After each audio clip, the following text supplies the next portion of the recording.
పల్లా రాజేశ్వర రెడ్డి గారు. అధ్యక్ష ధన్యవాదాలు. ఈ అసెంబ్లీలో ఇది లాస్ట్ సెషన్, అందులో కాబట్టి కొన్ని ఇప్పుడే రిలవెన్స్ ఉన్నాయి కాబట్టి నెక్స్ట్ టైం నుంచి మీరు చెప్పినట్టు ఒకటే దానికి పాటిస్తాం. కానీ ఇప్పుడు ఒక 2-3 అంశాలని మీరు ఇచ్చిన టైంలోనే మెన్షన్ చేస్తాం.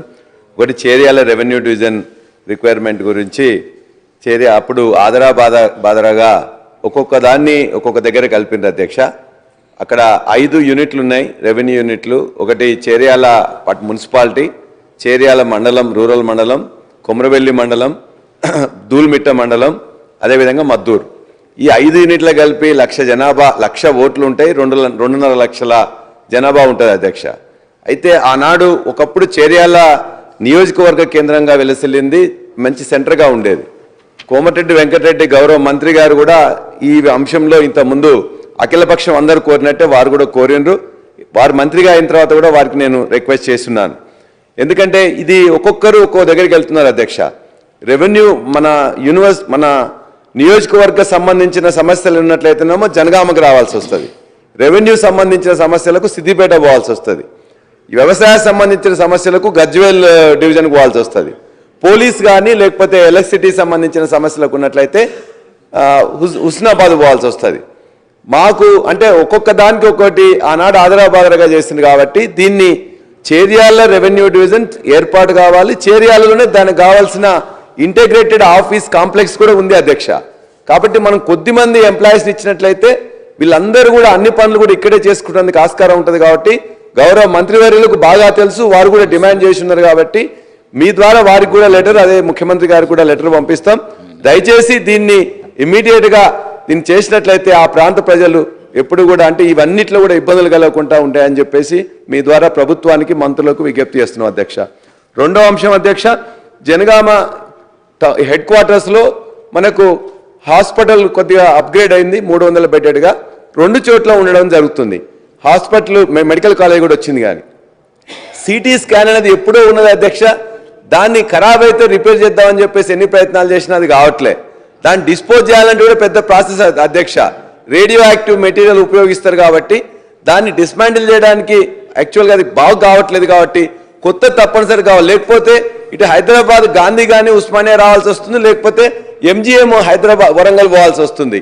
సెకండ్ ఇయర్ కూడా మనం ఇవాళ మెడికల్ కాలేజ్ వస్తుంది. కాబట్టి ఈ లోపల ఇమ్మీడియట్గా ఎంఆర్ఐ కావాలి, సిటీ స్కాన్ కావాలి, మిగతా అన్ని కావాలి.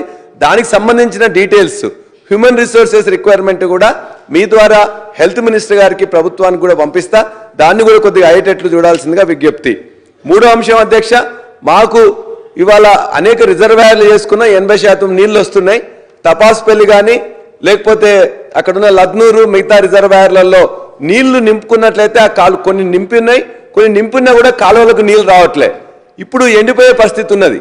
కాబట్టి పూర్తిగా నింపడానికి కావాల్సిన దేవాలయాల దగ్గర నీళ్లు ఉన్నాయి, ఆ రిజర్వాయర్లను నింపాలి, కాలువలకు వదలాలి. చెరువులను కూడా 250 పైన చెరువులు ఉంటే గత సంవత్సరం ఇదే టైంలో 120 చెరువులకు పైన నిండి ఉండేది, 75 నుండి 50%. ఇవాళ ఎంత ఉన్నాయంటే ఒక 5-10 చెరువులు మాత్రమే నిండి ఉన్నాయి. కాబట్టి దయచేసి అవకాశం ఉంది, నీళ్లు ఉన్నాయి, ఆ రిజర్వాయర్ నింపాలి. అదేవిధంగా చెరువులు నింపుకున్నట్లయితే ఈ యాసంగి పంటలను కొద్దిగా సేవ్ చేసుకోవచ్చు అని అనుకుంటున్నాం. లాస్ట్ అధ్యక్ష, ఇవాళ నేను రైతు బంధు సమితి అధ్యక్షునిగా ఉన్నా కాబట్టి రాష్ట్రంలో అనేక ప్రాంతాల్లో వేరుశెనగ రైతులకు కావలసిన ధర రావట్లే. దాని యొక్క మామూలుగా విత్తనాలకే 12,000 రూపాయలు క్వింటాల్కున్నది అధ్యక్ష. కాబట్టి దాన్ని అలా కొన్ని చోట్ల కొట్లాటలు కూడా అచ్చంపేటలో మీరు చూసినట్లయితే రైతులందరూ పోయి అక్కడ పోయి కూడా బయటకు పోయి కొట్లాట జరిగిన సందర్భం ఉన్నది. కాబట్టి విత్తనాలు పెరిగి ఇవాళ దాని యొక్క పంట ఖర్చు కూడా పెరిగిన సందర్భంగా ఇవాళ ఎంఎస్పి రేటు ఆనాడు నిర్ణయించింది ఉన్నది. ఎంఎస్పి రేటు కంటే కొద్దిగా అటు ఇటు వస్తుండొచ్చు, కానీ 8,000, 10,000 ఉన్నది ఒక 2 కుప్పలకో 3 కుప్పలకో ఇస్తున్నారు, మిగతా వాటికి అసలు ఇవ్వట్లేదు. కాబట్టి ఒక ఖచ్చితంగా నిఘా దాని మీద ఉన్నట్లయితే ఆ రేట్ అనేది రైతులకు కష్టపడి పండించి విత్తనాలకు ఎక్కువ రేటు పెట్టి చేసిన వాళ్ళకి న్యాయం జరుగుతుంది. కాబట్టి దీని మీద కూడా సత్వర చర్య తీసుకోవాలని మీ ద్వారా ప్రభుత్వానికి వ్యవసాయ శాఖ మంత్రి కూడా కోరుతున్నాం. ఈ అవకాశం ఇచ్చినందుకు మీకు ధన్యవాదాలు తెలియజేస్తున్నాం. సెలవు. సార్, గౌరవ సభ్యులు పల్లా రాజేశ్వర రెడ్డి గారు చెప్పిన సమస్యలు, ఎందుకంటే మొన్నటి వరకు నేను అక్కడ పార్లమెంట్ సభ్యునిగా ఉన్నాం. చేర్యాల ఆర్డీఓ ఆఫీస్ కోసం 24 గంటలు దీక్షలు చేసినాం, అఖిలపక్షం చేసినాం, అందరినీ కలిసినాం. ఒక చీఫ్ సెక్రటరీ గారు సీఎం గారు అపాయింట్మెంట్ చేయలేదు తప్ప అందరినీ కలిసినాం. కానీ అది ఎట్లయినా తప్ప చేరియాలంటే ఒక చరిత్ర ఉన్న ఏరియా, అది ఒక కాన్స్టిట్యున్సీ హెడ్ క్వార్టరే కాదు, పోరాటాలకు మారిపోయారు.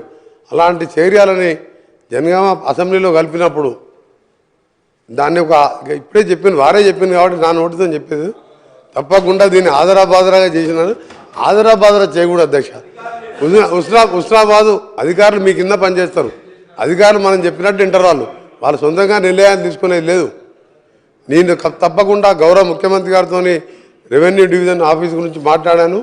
దాని గురించి కూడా కొన్ని ఇంకా జడ్చర్ల ఎమ్మెల్యే గారు కూడా అడిగింది కాబట్టి అనిల్ రెడ్డి గారు, అది 2-3 పాలసీ నిర్ణయాలు తీసుకొని ఆర్డీఓ ఆఫీస్ తప్పకుండా ఏర్పాటు చేపిస్తాం.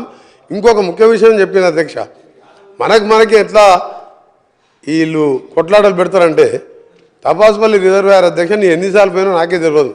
చాలా మంది రైతులను తీసుకొని పోయినా అక్కడికి వెళ్ళి జనగామ కాన్స్టిట్యూన్సీ పారిన తర్వాతనే బయటికి పోవాలి. గౌరవ మంత్రి గారు అప్పుడు హరీష్ రావు గారు ఇరిగేషన్ మినిస్టర్గా మొదటిసారి ఉన్నప్పుడు డెప్త్ అధ్యక్ష 30 ఫీట్లు లోపల తీసుకొని ఆ నీళ్ళని నేరుగా సిద్దిపేట తీసుకెళ్ళి జనగామ కాన్స్టిట్యూన్సీలో 1 ఎకరానికి నీళ్ళు ఇవ్వకుండా జనగామ కాన్స్టిట్యూన్సీ ప్రజలకు నేను చెప్పలేదంటే నేను పోయి చూసి వచ్చిన వీడియోస్ ఉన్నాయి. మిమ్మల్ని తప్పట్లేదు, మిమ్మల్ని తప్పు పట్టట్లేదు, మీరు మంచి కోరిక, తప్పకుండా దాన్ని వేరే రెక్టిఫై చేస్తానికి నేను ఆల్రెడీ ఆలోచన చేస్తున్నా. జనగామలో తపాసుపల్లిలో మీలో 40 చెరువుల విధంగా సీఎం గారితో డిస్కస్ చేసిన, హరీష్ రావు గారు తీసుకుపోయినా బాగుండాలి, సిద్దిపేట కూడా అని జనగామలు కూడా బాగుండాలి అధ్యక్ష. తప్పకుండా దాని మీద కూడా చర్యలు తీసుకుంటున్నాం. అన్నీ కూడా అప్పుడే చర్చించడం జరిగింది. గౌరవ